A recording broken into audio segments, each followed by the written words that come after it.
एक वक्त की बात है, एक इंसान जेल में था, लेकिन हालात ऐसे बन गए कि उसे अचानक बेहद अजीब और तेज दर्द होने लगा। उसने जेल की अथॉरिटी को बताया, कई बार कहा कि कुछ गड़बड़ है, दर्द बढ़ रहा है, पर अफसोस किसी ने उसकी बात को गंभीरता से नहीं लिया, समय पर मदद नहीं मिली। तब उसने वो किया जो कोई आम आदमी शायद सोच भी नहीं सकता। उसने अपने पुराने मेडिकल नॉलेज का इस्तेमाल किया, खुद के लिए सॉर्बिट्रेट मंगवाया, जो कि हार्ट से जुड़ी दवा है, ताकि वो कम से कम थोड़ी देर और जिंदा रह सके। जिस वक्त वो दर्द से तड़प रहा था, उसने खुद को संभाला, दवा ली और फिर लगभग 4 घंटे तक जिंदगी से जूझता रहा। 4 घंटे बाद जब हालात और बिगड़े, तब जाकर जेल अथॉरिटी ने कहा, ठीक है, अब तुम्हें डॉक्टर के पास ले चलते हैं। लेकिन जो होना था वो हो गया था। यहां भी हालात ऐसे थे कि कोई एम्बुलेंस, कोई व्हीकल, कुछ भी मौजूद नहीं था। उस इंसान को पैदल चलवाया गया। हां, पैदल। एक बीमार इंसान जिसके सीने में दर्द था, जिसे सांस लेने में तकलीफ हो रही थी, उसे पैदल चलना पड़ा अस्पताल तक, और फिर थोड़ी देर बाद उसकी सांसें थम गई। वो अब इस दुनिया में नहीं रहा, लेकिन उसकी कहानी आज भी जिंदा है। उसकी जिंदगी, उसका स्ट्रगल और सबसे ज्यादा सिस्टम की लापरवाही आज भी लोगों को सोचने पर मजबूर कर देती है। अगर आप अब तक अंदाजा नहीं लगा पाए कि हम किसकी बात कर रहे हैं, तो चलिए बता ही देते हैं। हम बात कर रहे हैं हर्षद मेहता की। हां, वही हर्षद मेहता जिसने 1992 के स्कैम से पूरे देश को हिला दिया था। यह कहानी सिर्फ एक इंसान की नहीं है, यह कहानी है उस सिस्टम की, जहां इंसाफ कभी कभी बहुत देर से आता है या फिर आता ही नहीं। इस वीडियो का मकसद किसी को ब्लेम करना नहीं है, बल्कि एक ऐसी सच्चाई बताना है जिसे जानना जरूरी है। अगर आप ऐसी कहानियां पसंद करते हैं तो वीडियो को लाइक करें, चैनल को सब्सक्राइब करें और कमेंट में बताएं, क्या आप इस कहानी से पहले हर्षद मेहता के आखिरी पलों के बारे में जानते थे? 1 नवंबर 1991, देश की राजधानी दिल्ली। प्रधानमंत्री कार्यालय में चारों ओर एक अजीब सी बेचैनी फैली हुई थी। फाइलें खुल रही थीं, बंद हो रही थीं। अफसरों की आंखों में चिंता थी और माथे पर पसीना। भारत का विदेशी मुद्रा भंडार सिर्फ 7 दिन का रह गया था। प्रधानमंत्री पीवी नरसिंह राव अपने ऑफिस में अकेले बैठे थे। उन्होंने एक नंबर डायल किया, एक ऐसा नंबर जो किसी नेता या अफसर का नहीं था, बल्कि एक ऐसे आदमी का था जो उस समय देश के शेयर मार्केट का सबसे चर्चित नाम था। हेलो, मैं प्रधानमंत्री नरसिंह राव बोल रहा हूं। फोन के दूसरी तरफ कुछ सेकंड की चुप्पी रही, फिर आवाज आई, जी नमस्कार सर, आपसे देश के भविष्य को लेकर बात करनी है। कल ही दिल्ली आ सकते हैं? देश पहले है, बाकी सब बाद में। सुबह की फ्लाइट लेता हूं। 3 नवंबर रविवार। वो व्यक्ति अपने छोटे भाई के साथ दिल्ली पहुंचता है। उसके चेहरे पर थकान थी, लेकिन निगाहों में साफ इरादे झलक रहे थे। 4 नवंबर सोमवार, धनतेरस का दिन। एक बेहद गोपनीय मीटिंग रखी गई थी। लोकेशन थी प्रधानमंत्री निवास, 7 रेसकोर्स रोड, दिल्ली। इस मीटिंग में प्रधानमंत्री नरसिंह राव के साथ सुनील मित्तल भी मौजूद थे, जो उस समय भारतीय टेलीकॉम के प्रमोटर थे। पीएम नरसिंह राव ने मीटिंग की शुरुआत एक गंभीर लहजे में की। देश की हालत बेहद नाजुक है। विदेशी मुद्रा सिर्फ 7 दिन की बची है। आईएमएफ से मदद की बात चल रही है और मनमोहन सिंह जी अपनी ओर से कोशिश कर रहे हैं, लेकिन हमें फ्रंट एंड पर एक ऐसा चेहरा चाहिए जो मार्केट में भरोसा जगा सके, और वो चेहरा सिर्फ आपका हो सकता है। वो व्यक्ति चुपचाप सुन रहा था, फिर उसने पूछा, मैं कैसे मदद कर सकता हूं सर? आप लोगों की उम्मीद है। शेयर मार्केट में जो डर है उसे सिर्फ आप मिटा सकते हैं। ट्रेडर्स, इन्वेस्टर्स, सभी को विश्वास दिलाना होगा कि मार्केट गिरेगा नहीं, उभरेगा। हमें चाहिए कि आप सबको कहें, बुलिश बने रहें। कुछ सेकंड की खामोशी के बाद उसने मुस्कुराते हुए कहा, सर, मैं वादा करता हूं, मैं डर को मार्केट से निकाल दूंगा। उसके बाद अगले 7 दिन उसने दिन रात एक कर दिए। देश के जाने माने ब्रोकर्स, इन्वेस्टमेंट कंपनियों और संस्थागत निवेशकों से मीटिंग्स की। हर फोन कॉल में बस एक ही बात कहता, यह देश की लड़ाई है, ट्रेडिंग से पीछे हटना देश को पीछे धकेलना है, यह वक्त है बुलिश होने का। परिणाम, सेंसेक्स जो उस समय 1400 के आसपास था, कुछ ही दिनों में 4487 तक पहुंच गया। देश की गिरती इकोनॉमी को एक नई ऑक्सीजन मिली। प्रधानमंत्री नरसिंह राव को IMF से बात करने के लिए अब और वक्त मिल गया। रिफॉर्म्स की नींव मजबूत होने लगी। मीटिंग के कुछ दिन बाद प्रधानमंत्री ने फोन किया। आपने सिर्फ शेयर मार्केट को नहीं, देश को संभाला है। और जवाब में उस व्यक्ति ने कहा, मैंने वो किया जो एक नागरिक को करना चाहिए। भारत अगर हमारी जिम्मेदारी नहीं तो किसकी है? ये शख्स और कोई नहीं बल्कि शेयर मार्केट का बिग बुल हर्षद मेहता था। इस कहानी का मकसद सिर्फ एक व्यक्ति की तारीफ करना नहीं, बल्कि यह दिखाना है कि जब देश डगमगाने लगता है तो कुछ लोग चुप नहीं बैठते, कुछ लोग उठते हैं और इतिहास बना देते हैं। अब जो सिस्टम ने इस इंसान के साथ किया, उस पर बात हम जरूर करेंगे, लेकिन पहले चलते हैं उस दौर में जब हर्षद मेहता सिर्फ एक आम लड़का था, ना किसी चैनल की हेडलाइन, ना अखबार की सुर्खी। 29 जुलाई 1954 गुजरात के राजकोट जिले के पनेल मोटी गांव में एक लड़के ने आंखें खोली। नाम रखा गया हर्षद। घर का माहौल सिंपल था, ट्रेडिशनल बिजनेस फैमिली। जिंदगी सीधे सादे उसूलों के साथ चल रही थी। हर्षद का बचपन मुंबई के कांदिवली की गलियों में बीता।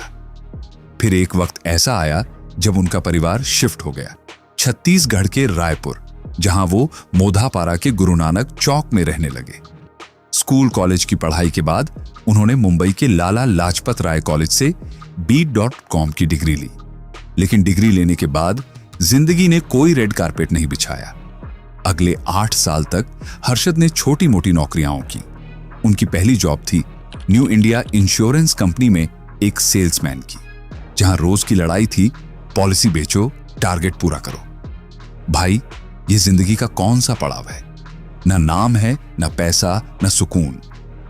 हर्षद अक्सर अपने दोस्तों से ये लाइन दोहराते थे, लेकिन धीरे धीरे उनकी दिलचस्पी किसी और तरफ जा रही थी, शेयर मार्केट।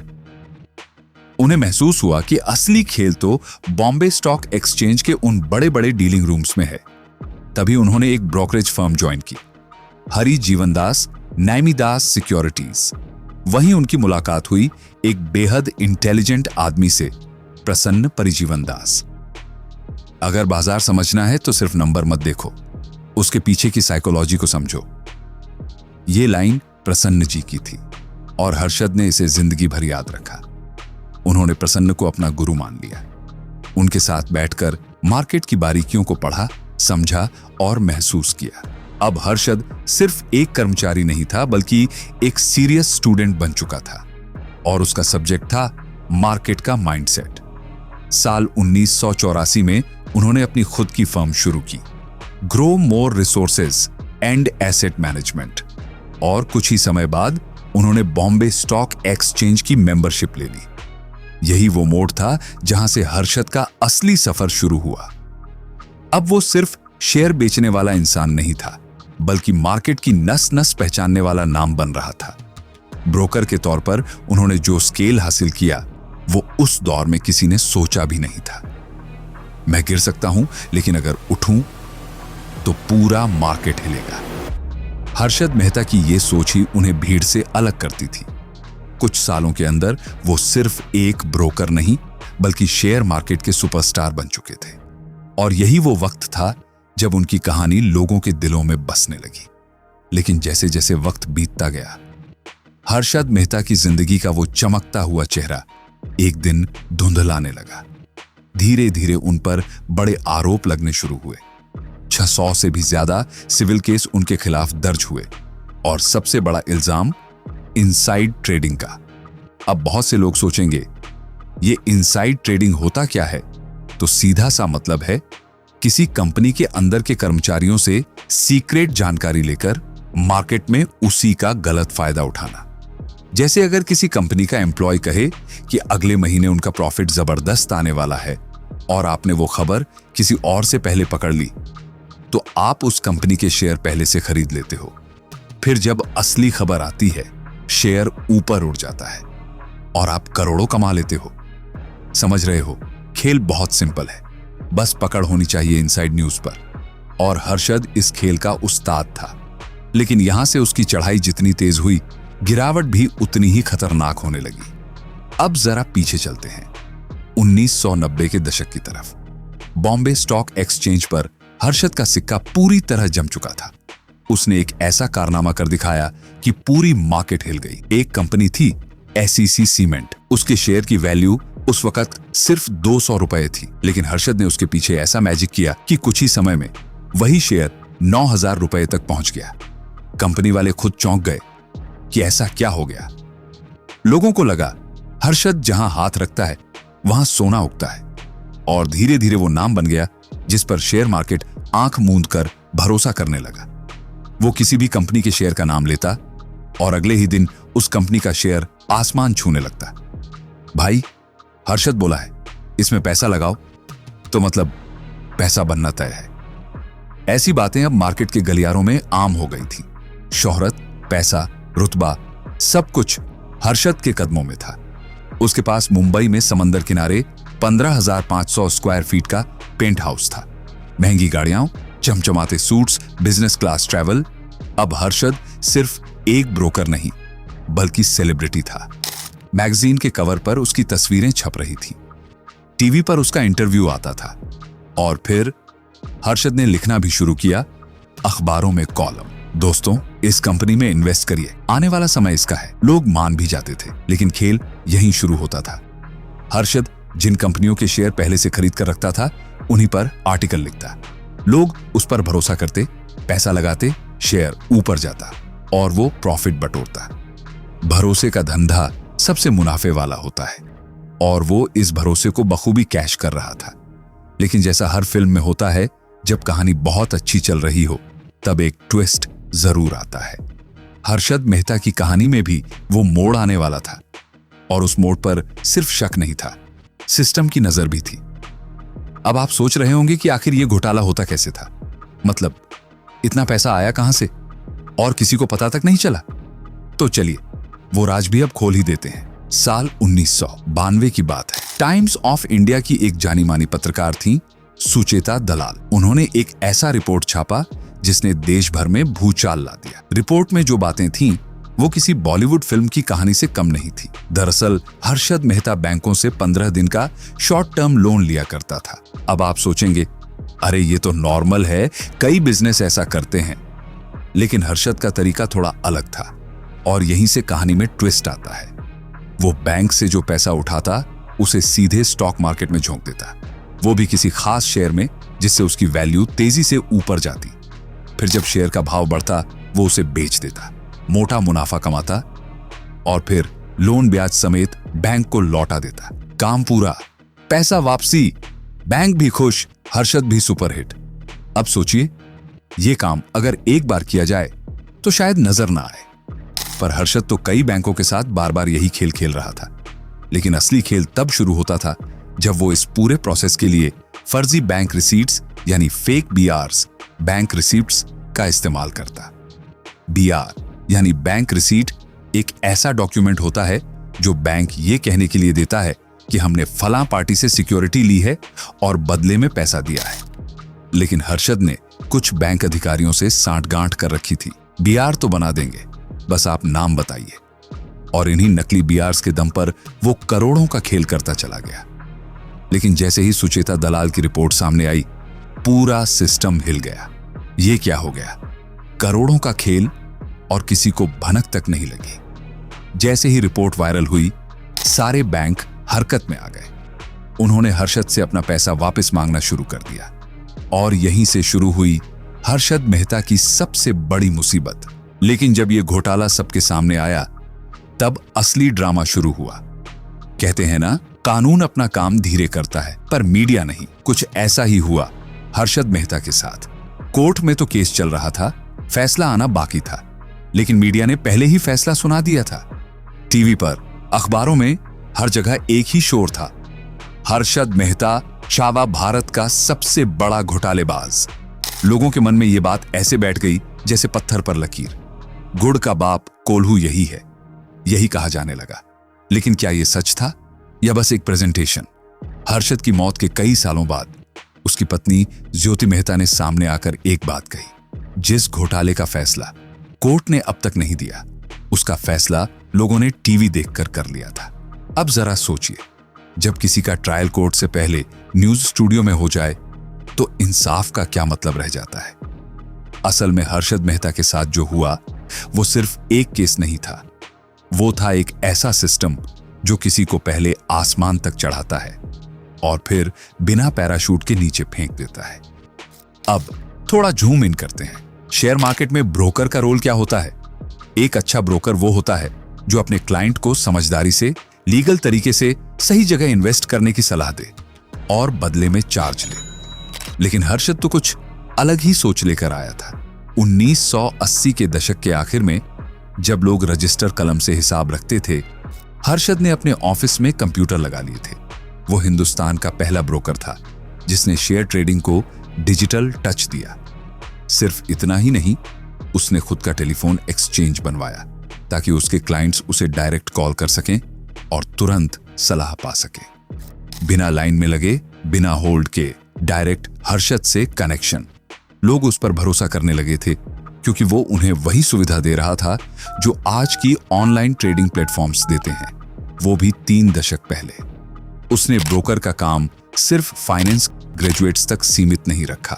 मुझे काम आता है तो तुम भी सीख सकते हो, ऐसे सोचकर उसने सीए से लेकर MBBS तक के लोगों को ट्रेनिंग दी और अपने साथ जोड़ लिया। कई लोग कहते हैं वो सिर्फ पैसा नहीं कमा रहा था, एक सिस्टम बना रहा था। कितना कमाया, ये सवाल तब और गूंजा जब 1992 से 1993 के बीच मीडिया में यह दावा किया गया कि हर्षद मेहता ने शेयर ट्रेडिंग और ब्रोकरेज के जरिए करीब 3 से 4 हजार करोड़ रुपए का खेल कर लिया था। अब सोचिए, जिस आदमी को लोग पहले शेयर मार्केट का बिग बुल कह रहे थे, वही रातों रात देश का सबसे बड़ा घोटालेबाज बना दिया गया।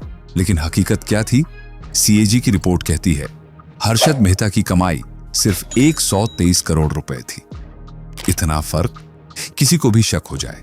और दिलचस्प बात यह कि इस मामले में एक और सच्चाई सामने आई। हर्षद मेहता ने अपने पास से 20 करोड़ रुपए दिए थे जो आज तक उनकी फैमिली को वापस नहीं मिले। अब आते हैं टाइम्स ऑफ इंडिया की उस रिपोर्ट पर जिसने इस पूरे केस को तूल पकड़ने में मदद की। 22 अप्रैल 1992 एक पत्रकार ने एक आर्टिकल छापा जिसमें लिखा गया हर्षद मेहता ने SBI को पैसा नहीं लौटाया। लेकिन 4 दिन पहले ही, यानी उस खबर के छपने से पहले, हर्षद मेहता ने स्टेट बैंक ऑफ इंडिया को पूरा पैसा चुका दिया था। ये बात खुद ज्योति मेहता, हर्षद की पत्नी, और उनके भाई अश्विन मेहता ने बाद में बताई।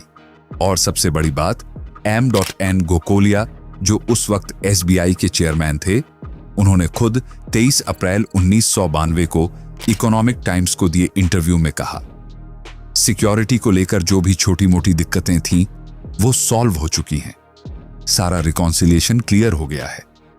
तो फिर सवाल उठता है, क्या एक रिपोर्टर बिना पूरी पुष्टि किए किसी इंसान को ऐसे कटघरे में खड़ा कर सकता है, खास तौर पर जब बात हजारों करोड़ की इमेज की हो? और फिर वो मीटिंग होती है दिल्ली में, जहां देश के तत्कालीन वित्त मंत्री मनमोहन सिंह ने खुद हर्षद मेहता को बुलाया था। मीटिंग में क्या हुआ? उन्हें कहा गया, शेयर मार्केट में बुलिंग सेंटिमेंट बनाए रखो ताकि देश की इकोनॉमी को बूस्ट मिले। और हर्षद ने वैसा ही किया, न सिर्फ अपने कॉन्टैक्ट से बल्कि अपने फैमिली मेंबर्स के अकाउंट से भी। अगर किसी को लॉन्ग टर्म इन्वेस्टमेंट का मतलब नहीं समझ आता तो इसमें मेरी क्या गलती? शायद हर्षद यही कहना चाहता था, क्योंकि जिन लोगों ने उसकी लॉन्ग टर्म इन्वेस्टमेंट की एडवाइस मानी, आज भी उनके पोर्टफोलियो में कुछ शेयर्स चमक रहे हैं, जैसे Hero, Honda, Reliance, Castrol, Gujarat Ambuja Cement, Bharti Telecom, ITC, Tata Motors, SEC, Apollo Tyres, Hindustan Unilever, Pond's India. ये सब स्टॉक्स आज भी कहीं ना कहीं कस्टोडियन के पास फंसे हुए हैं। 1994 के बाद हर्षद मेहता का नाम जैसे मीडिया से गायब सा हो गया था। लोग समझ बैठे थे कि अब ये कहानी खत्म हो चुकी है, लेकिन असली कहानी तो वहीं से शुरू होती है। एक ऐसी कहानी जो सालों बाद अपना असर दिखाने वाली थी। साल 2008 में जब पूरी दुनिया इकोनॉमिक क्राइसिस से जूझ रही थी, बाजार औंधे मुंह गिर रहे थे, लोग अपने इन्वेस्टमेंट को डूबता देख रहे थे, उस समय भी कुछ लोग थे जो चैन से बैठे थे।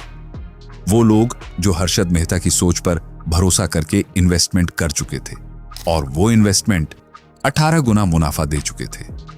अब सुनने में ये शायद किसी मोटिवेशनल स्पीच जैसा लगे, लेकिन ये आंकड़े हैं सच के आंकड़े। और ये सिलसिला रुका नहीं। 2021-22 तक आते आते वही इन्वेस्टमेंट 82 गुना का रिटर्न दे रहा था। हाँ, ये भी सच है कि हर स्टॉक में फायदा नहीं हुआ, कुछ घाटे में भी रहे, लेकिन फिर भी 82 गुना प्रॉफिट कोई छोटा मोटा नंबर नहीं होता। लेकिन अफसोस इस बात का है कि इतने सालों बाद भी हर्षद मेहता का नाम आते ही ज्यादातर लोग एक ही चीज याद करते हैं, स्कैम।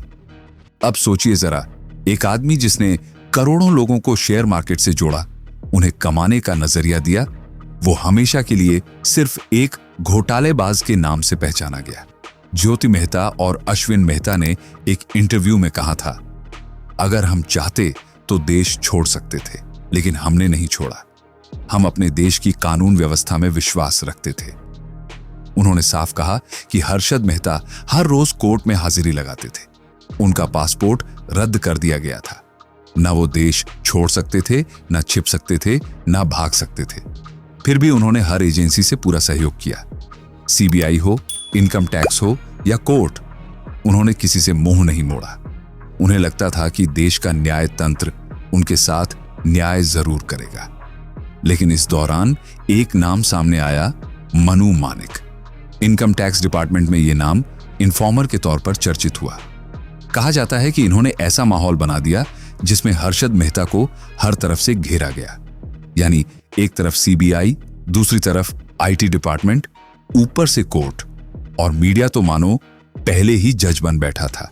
इतना कुछ होने के बाद भी मार्केट के कुछ बड़े लोग मानते थे कि हर्षद मेहता का प्रिंसिपल, उसकी सोच बहुत स्ट्रांग थी।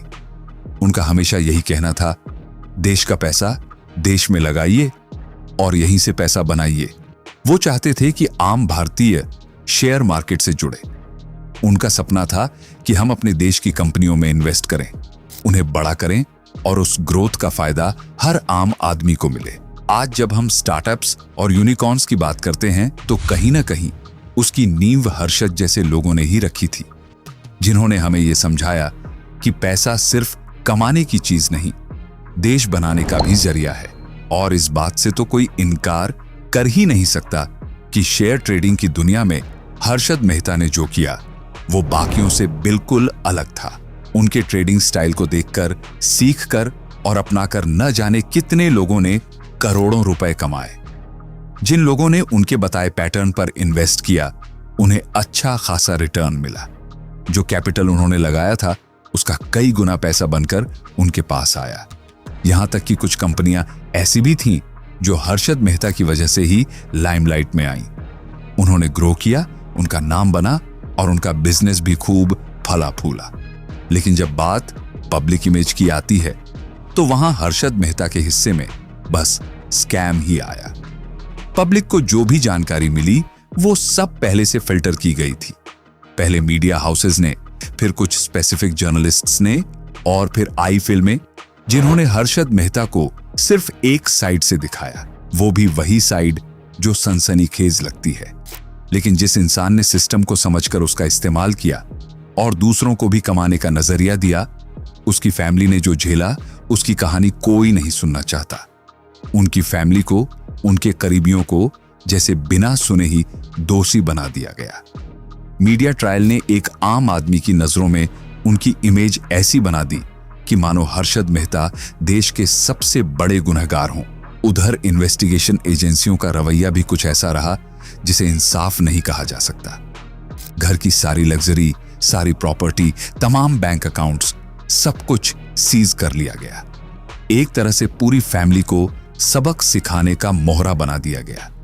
हर्षद मेहता को जेल भेजा गया और उनकी फैमिली को नॉर्मल जिंदगी जीने के लिए छोड़ दिया गया। लेकिन सच्चाई ये थी कि उनकी जिंदगी नॉर्मल कभी रही ही नहीं।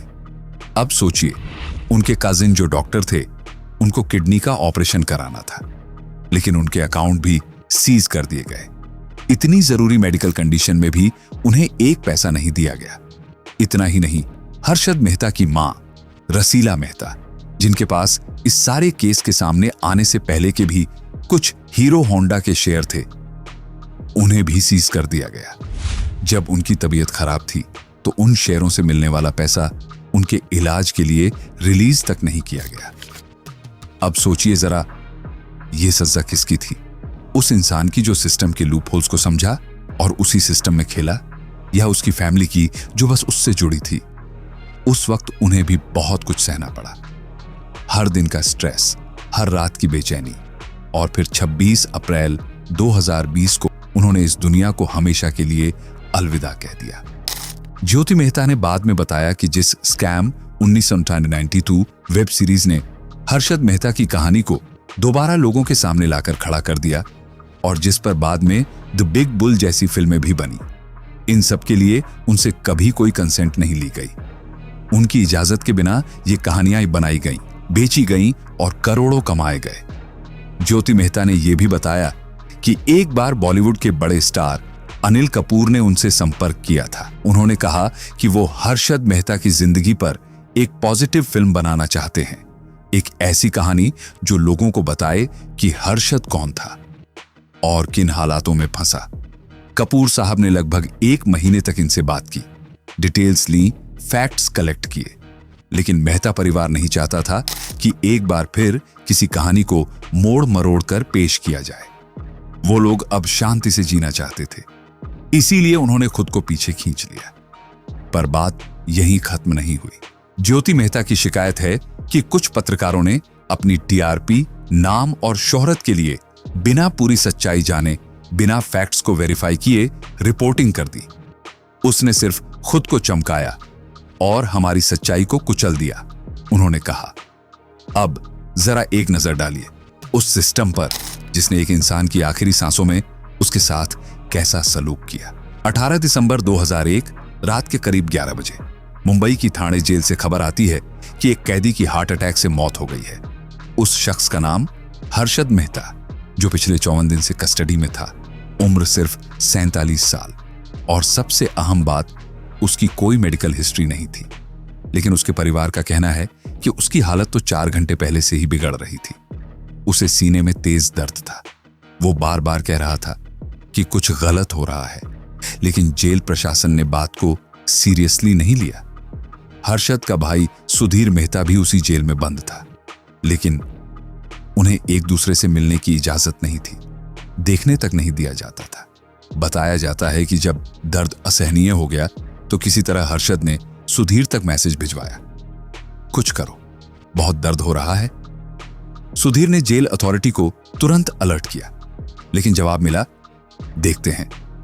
और वो देखते हैं कभी एक्शन में नहीं बदला। आखिरी समय में हर्षद ने जेल अधिकारियों से एक छोटी सी दवा मांगी, सॉर्बिट्रेट, एक ऐसी गोली जो हार्ट अटैक के दौरान कुछ वक्त के लिए राहत देती है, लेकिन यह भी नहीं दिया गया। अब सोचिए, जिस इंसान ने पूरे देश की फाइनेंशियल सिस्टम को समझा, उसकी ताकत देखी और खुद को उस लेवल तक ले गया, उसके आखिरी वक्त में उसे एक छोटी सी दवा तक नसीब नहीं हुई। करीब रात के 11 बजे जब हालत एकदम नाजुक हो चुकी थी, तब जाकर जेल अथॉरिटी ने हर्षद मेहता को ठाणे जेल से अस्पताल ले जाने का फैसला किया। लेकिन सोचिए, ऐसी क्रिटिकल कंडीशन में भी न स्ट्रेचर दिया गया, न व्हील चेयर, न एम्बुलेंस की सही व्यवस्था। उन्हें पैदल ही अस्पताल की ओर चलाया गया, और सिर्फ 10 मिनट बाद हर्षद मेहता इस दुनिया को अलविदा कह गए। सबसे दुखद बात यह रही, उनका पोस्टमार्टम कब हुआ, कैसे हुआ, इसकी जानकारी तक फैमिली को नहीं दी गई। न कोई रिपोर्ट, न कोई ऑफिशियल अपडेट। जब फैमिली ने कुछ एक्शन लेने की बात की तो वहां मौजूद परम पूज्य गुरुदेव ने ही उन्हें समझा दिया कि कुछ भी कर लो, कुछ नहीं होने वाला। यह सिस्टम कभी नेग्लिजेंस को एक्सेप्ट नहीं करेगा। अब सोचने वाली बात यह है दोस्तों, क्या वाकई उस समय हर्षद मेहता की फैमिली को कंप्लेन फाइल करनी चाहिए थी? क्या जेल अथॉरिटी को उनकी हालत को नजरअंदाज करने का हक था? आपका क्या मानना है? कमेंट बॉक्स में जरूर बताइए। एक और चौंकाने वाला फैक्ट, हर्षद मेहता पर लगे सारे आरोपों में से करीब 30% तो कोर्ट में टिक ही नहीं पाए, यानी बहुत से इल्जाम सिर्फ कहानियों और हेडलाइंस तक सीमित रहे। तो फिर सवाल उठते हैं, क्या वो वाकई अकेले जिम्मेदार थे? क्या उनके पीछे कोई बड़ा पॉलिटिकल या कॉरपोरेट हाथ नहीं था? क्या सिस्टम ने उनके साथ और उनकी फैमिली के साथ इंसाफ किया? इन सवालों का जवाब शायद वक्त देगा। अगर इस वीडियो ने आपको कुछ सोचने पर मजबूर किया तो एक लाइक जरूर दीजिएगा। आपके एक लाइक से हमें और भी ऐसे सच सामने लाने की ताकत मिलती है। और हां, इस वीडियो को अपने दोस्तों और फैमिली के साथ शेयर जरूर कीजिए ताकि वो भी इस कहानी को सुने। फिर मिलेंगे एक नई सच्ची कहानी के साथ। तब तक के लिए जय हिंद, जय भारत, वंदे मातरम।